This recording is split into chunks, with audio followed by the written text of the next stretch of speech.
Welcome, old viewers and new viewers, to another episode of The Dancing Negotiator with Dr. Cheryl Okoli, DHA.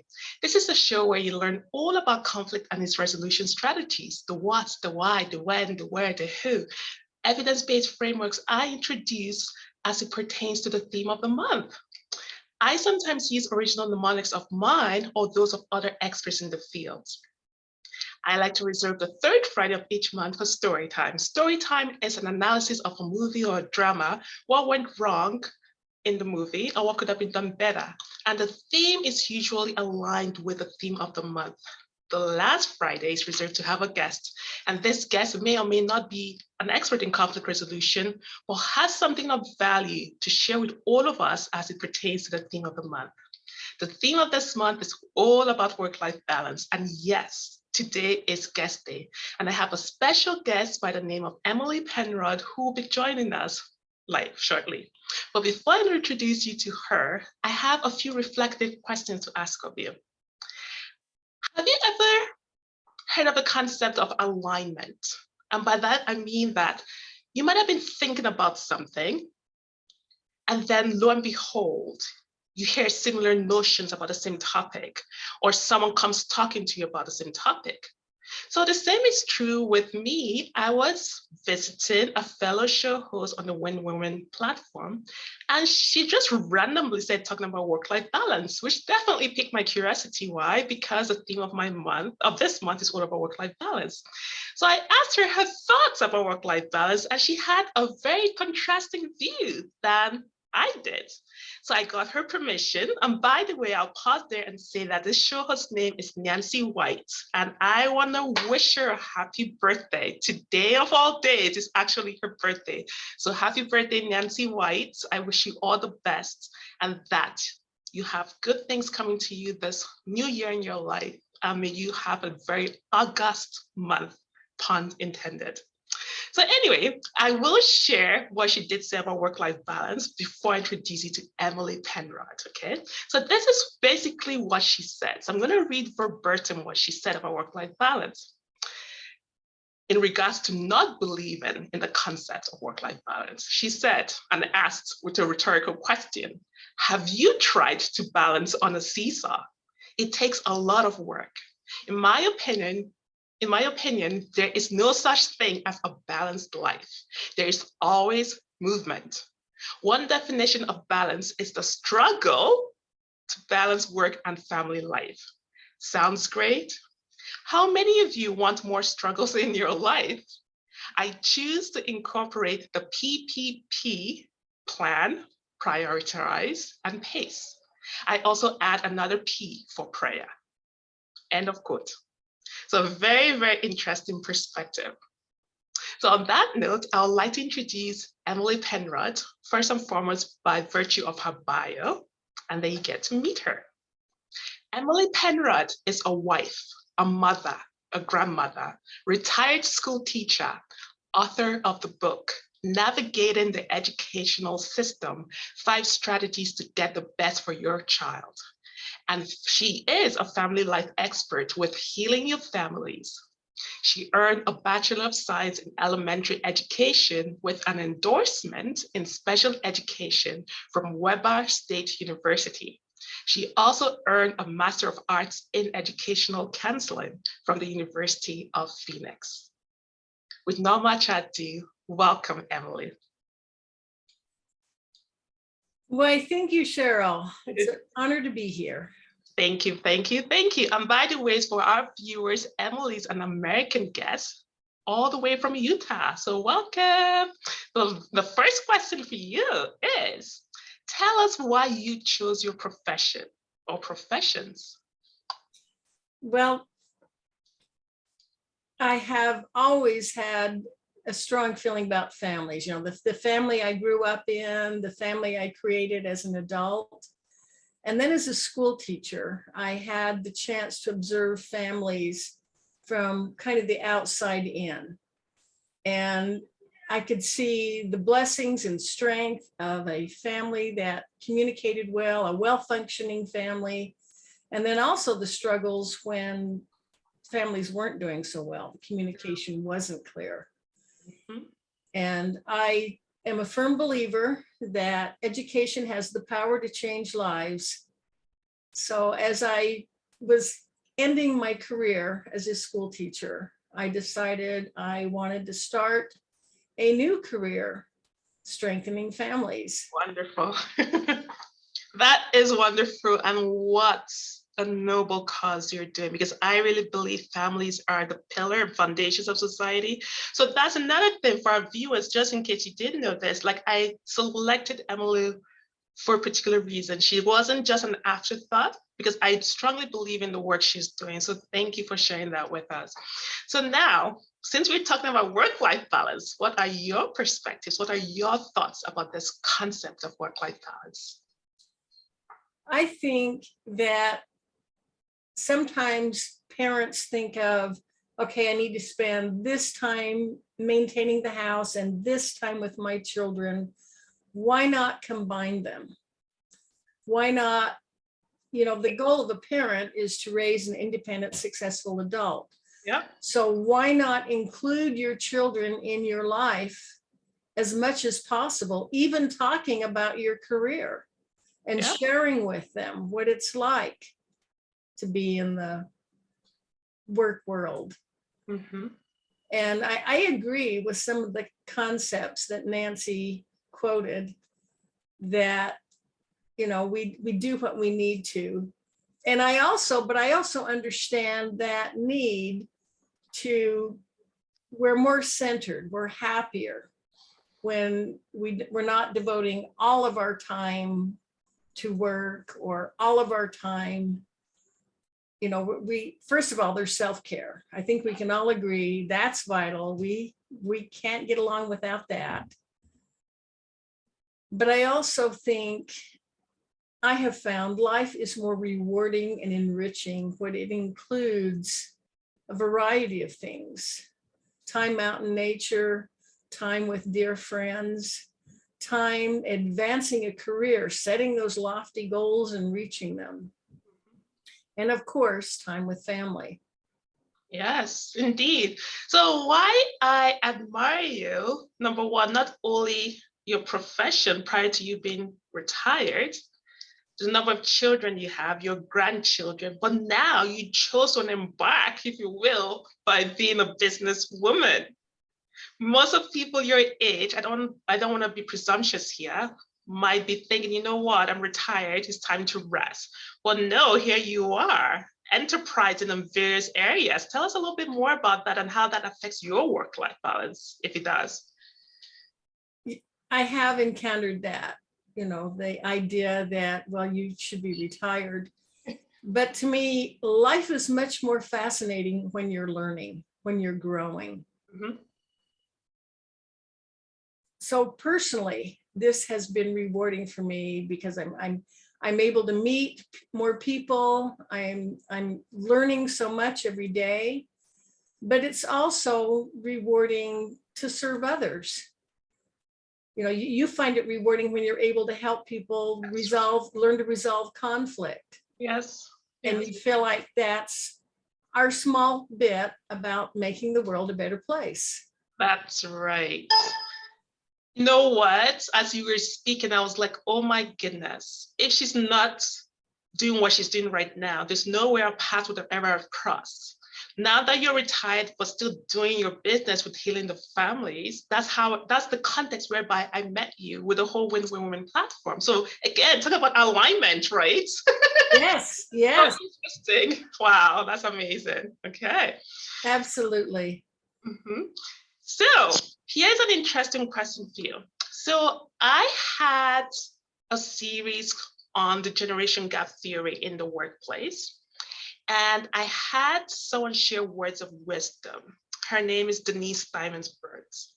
So she asked a very unique question that I think you will be very qualified to answer. I'm very interested to hear your perspective, but this is what she asked or said in the context of work-life balance again. She said, and by the way, she's a Generation Xer, okay? She's asked and said, I have young children and I value the flexibility of a hybrid working environment over a return to office. quite frankly, I'm anxious when I think about only on-site work. How do the different generations feel about this? What role does differences and phases of life play? So what are your thoughts about this thoughts and question of hers? I think my observation is the biggest difference between the generations is technology. Whereas the young people are very comfortable with computers and Zoom and remote meetings. It can be threatening and somewhat intimidating for baby boomers, for the older generation. Yeah. And there is, the society has changed quite a bit in the past several decades. And sometimes if you grew up with the climate of there's the authority and you were always respectful to that and you didn't question it. And now they find themselves in a climate where authority is questioned quite frequently and it's okay. It takes a while to get used to that and change. Sometimes I think the older you get, the more difficult and threatening change becomes. I think the generations could learn a lot from each other. I agree. So how about her concepts about working from home, this flexible working arrangement? So let's say back in the day, I don't want to use the word back in the day, but let's say in your early working days, was there any such thing as working from home where you required to be physically present in the classroom? No, that was not an option. Certainly not for school teachers. You needed to be in the classroom.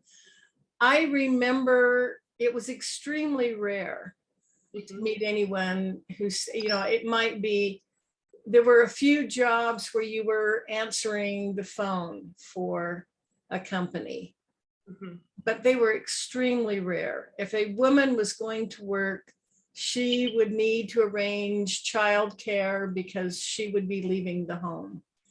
I love the idea of the flexibility of working from home. So I have a daughter-in-law who has that flexibility. 2 days a week, she drives into work. The rest of the time, she can complete all of her tasks on a laptop from home.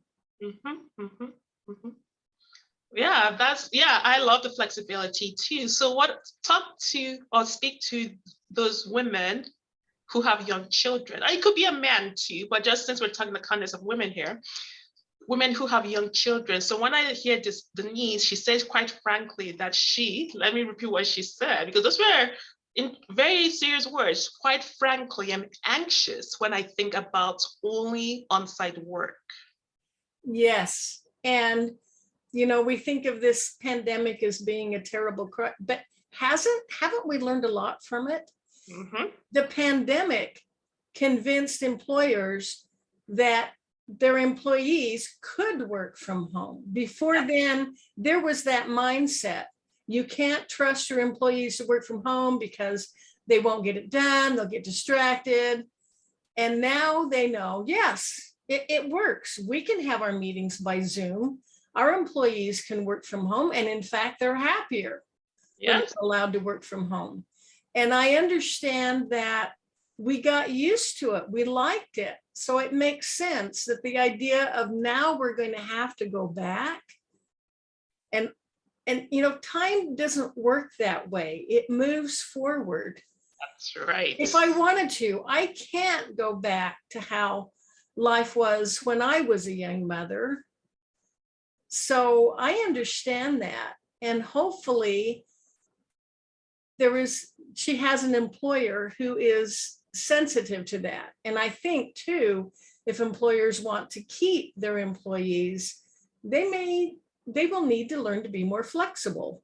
That's right. Well said. I agree 100%. That's right. So going back to what you said, the pandemic, yes, has been disruptive, but not just negatively, but positive. When we hear the word disruptive, most people are like, oh, disruptive, negative. But no, disruption can be a positive innovation. So you're absolutely right. So I bet you there's some companies that's saving much more, I don't know how many dollars I won't say millions, that might be an over exaggeration, but my point is saving dollars, cutting back on processes that they now found were maybe not needed, they were redundant, but the pandemic shed light on areas that needed to reprocess certain workflows and processes. And when you talk about work flexible arrangements, absolutely. Here in Canada, for instance, the government of Canada, and when I say government of Canada, I say that specifically because I believe the same applies in the United States. There are federal laws and then there are state laws. So in Canada, there are federal laws and there's provincial laws. So the government of Canada, the federal law, has different flexible work arrangements, right? Now, some provinces may or may not have that. They have their own jurisdiction and to be able to set or not, right? So I think it does behoove the provinces and states in the United States to look into that as well, absolutely. So yeah, so when you talk about it helps enhance employee satisfaction and retention, 100%. It's very interesting that actually I happened upon this company. I saw a posted on LinkedIn. I won't say the company, just out of respect for them, but the pay I'll mention apparently was about 200,000 US dollars a year, and it was for remote work. Now that sounds very enticing, but part of me was like, I almost feel like there's a little bit of a catch with this. So I started researching, and lo and behold, I saw different reviews online. And one of the things was that even though it's remote, some felt it was a scam, some said no, it's legitimate. And those who believe it was legitimate said, but it comes without a cost. Employees have to install spyware. So basically they're monitored to make sure they're at their computer doing their work and they don't get paid if, let's say, perchance someone gets up to go to the bathroom because the camera didn't capture them, or all sorts of kerfuffles. I'm like, whoa, is it really worth it, no matter how much, to feel like your privacy has been invaded upon just for certain amounts of dollars, right? So it's so interesting. But then again, some people would jump for that because they're like, you know what, work-life balance is remote, it pays handsomely. But even the tests, even before you get to the interview, the rigorous various tests you have to go through. So again, I don't know whether it's legitimate or not.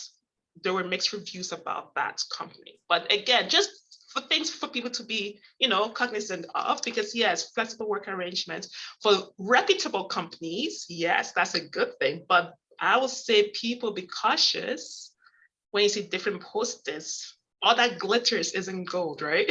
Yeah. Oh yeah. You have to look at the pros, cons. Yeah. Well, I'm curious as to once a business figures out what they're saving on office space. For example, my son was telling me the company he works for was just about to get, pay for, buy another building or rent more office space when the shutdown went in place. And then they never did. So what about what the business is saving as they expand and they don't have to pay for the building or renting office space? Yeah. No, and you can tell the productivity of your employee not by monitoring them and what they're doing, but are they completing the task and turning them in?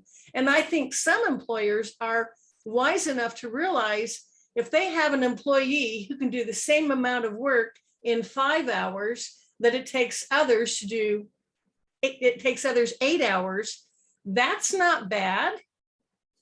That's right. They should be rewarded for being more efficient. That's right. So so that's the beauty with this whole flexible work arrangement. So it's not just a matter of the timing when people clock in and clock out, but it's how they do their work. So it's the hows and the whens in the sense of, like you said. So because it's been ingrained in us, usually 9 to 5 work or 8 to 4. But no, you could start at 7 and be done at 3, as long as you do the work assigned to you. So with the pandemic and with remote work, managers have begun to realize they need to reassess and change their overseeing processes, if you will. Anytime you're supervising individuals, when you maximize on their strengths, everyone is unique. We have our unique strengths, abilities, personalities. if they rather than trying to get everyone to fit the same mold, Yeah. allow them work to their strengths. Now, what about the night owls? What about the people who actually do their best work late afternoon into the early hours of the morning? Why not let them do that? Well said, well said. Yes. And then, yes, so this has been a hot topic. And some are saying, well, maybe the best mode of work now is the hybrid concept. A mixture of the two, work on site, work remotely. But then again, some proponents or some who, well, I was proponents, yes, and those who were like the devil's advocate, so to speak, were like, well, even though it might be hybrid, you still need all employees to come physically at one point in time. But it doesn't work well because people with their different schedules, it's almost impossible if you were to adopt a hybrid that everyone would be present at one setting, right? So there are challenges, there's no doubt about it, but the concept is enticing. So I think it all boils down to knowing, number one, the different generations that you have hired in your workforce, knowing the motivators, on how to engage them in order to retain them. So on that note, I see we have about 9 minutes left for this portion. I really want to know what your thoughts are in terms of what advice would you give administrators? Now, when we talk about administrators, that's someone who oversees a department, a hospital, a school, you name it, right? Or you could also say a CEO. Okay, so what advice would you give administrators for the teaching profession, if you will? And if you can think of the healthcare out of maybe based on your conversations or what you've heard, what advice would you give them in terms of work-life initiatives? And let me just pause there and define what I mean by that, just so everyone is clear where I'm coming from when I talk about work-life initiatives. So this has to do with the policies and procedures that the employers basically establish with a goal to enable employees to get their jobs done, and at the same time provide flexibility to handle personal and family concerns. So what's your advice? My first advice is that everyone responds much more readily to appreciation than criticism. If you want to get your employees to go above and beyond, let them know how much they're valued. And understand, for older generations, maybe what motivates them more is reward, that loyalty, that trust. For younger generations, it might be a ping pong table in the break room, or something that's more engaging. And then to working to those strengths. Now, I think seriously, looking at meetings, asking the question, could this information be disseminated through an email or other, does the communication, need to be two-way? And I think we've learned that Zoom meetings are possible. This also allows, suppose you have talent, someone who's really gifted in an area of your company, but they live in another country. Mm-hmm. Why not? If we can work from home, that's right. Why not hire that computer programmer that couldn't physically come to meetings, but can be there for a Zoom meeting? Yeah. I'm actually myself working as part of a team that some of the members live in the Philippines. So we have to have the meetings early in the morning because it's in the evening for them, just adjusting to those differences. But I think I strongly encourage employers to remember that their employees have families, they have a life outside of work, and giving them time for maternity and paternity leave. Let them have time to bond with that new family member. Mm-hmm. Let them have a flexible enough schedule that they can care for a sick child. And I greatly appreciate the companies that allow a sabbatical. Let them continue their studies. They'll be a more valuable employee. Yeah. That is great advice. Thank you. And as you were talking, a thought occurred to me whereby I'd asked this question. I knew of somebody who'd had a miscarriage. It's kind of like a sad topic, but I was like, aren't you entitled to get time off? So I was thinking along the lines of when you talk about bereavement, some companies offer bereavement for when a loved one passes on. When you have a miscarriage, that's a bereavement. So I'm not sure what the laws are. I meant to investigate that here in Canada. Do you have any thoughts about that from the United States point of view? Is there any such thing for bereavement, including for women who've had a miscarriage, or for men, fathers who, because they're grieving a loss, right? Oh, yeah. Right? So has that ever come up along your discussion? I know that I got bereavement leave when my mother passed away. But it's an excellent point that when a woman has a miscarriage, that is a loss. And the employer who recognizes and allows them that time to heal, to grieve, is going to be much further along in retaining those trained, valuable employees. Yes, indeed. I agree 100%. Okay. Yeah. So I can think I might have just opened up a can of worms to some extent, but I like digging into topics like that because I believe bereavement is different from sick time. So an employer might come back and say, oh, you can use your sick time for that loss. But I'm like, no, it's not the same. They're not sick. They're grieving a loss, a death. So anyway, that's for another topic, perhaps. So yeah, so any other burning words you would like to share with us before we talk about how our viewers can reach you via your services or any books and products you have? Any burning advice when it comes to the whole concept of work-life balance?